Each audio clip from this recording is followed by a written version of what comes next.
Zubac's been so important for the Clippers ever since his arrival back in 2019.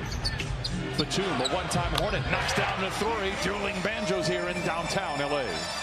George wants to post on ball, plays a quick game of catch. They find Batum for three.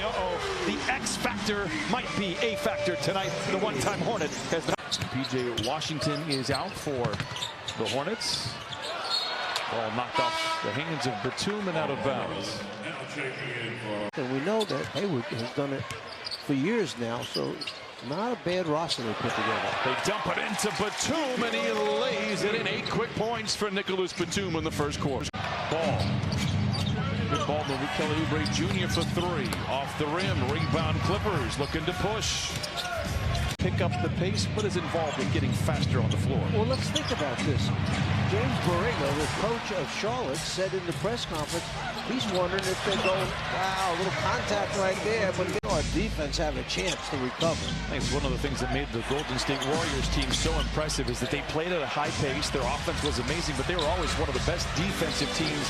Just one of the best defensive teams in the league. Tough pass by man. Open shot for Batum. It rolls off the iron. 39-33. Clippers trail. And again, this one.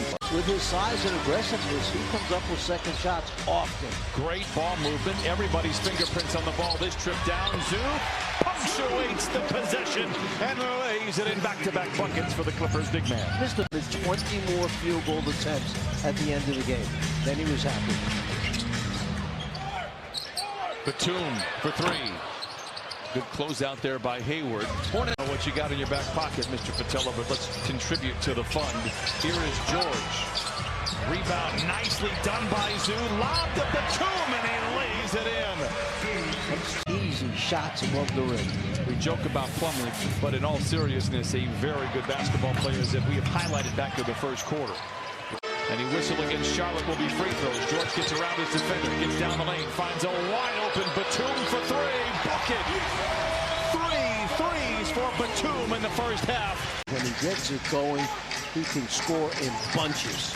Coming into tonight, just 5 of his last 26. Oh, Batum now 4 of a kind from above the arc. It is starting to pay off. By the way, Zoo now with 10 points and 4 rebounds. Bridges swivels down the lane to the rim with the right hand. No.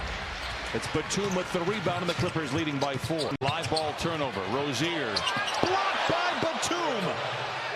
Hornets quickly recover, and the defense recoils for the Clippers, but not in time for Bridges to get a wide open look. You know, with these young up-and-coming stars that the Hornets have, you almost forget about Gordon Hayward and what a terrific player he's been over the years. Hayward into Plumlee, back to Hayward, deflected, intercepted by George. George picked up by Ball, gets into the paint. Batum, a quick catch and shoot three. The degree of difficulty off the charts for that one. He did well just to get it off late in the clock. Leading scorer in the NBA that plays as hard as he does at the other end of the floor. Well, they've got a guy that's not in uniform. 80-74, Clippers by 6. Bridges sets his feet, unleashes a three, halfway down to the rebound, batted over to Nicolas Batum, and now Terrence Mann runs the show. That clock is dark. Bledsoe in the corner to Batum. He beats the buzzer, cannot knock down the shot. So the Clippers will take a 2-point lead into the final frame.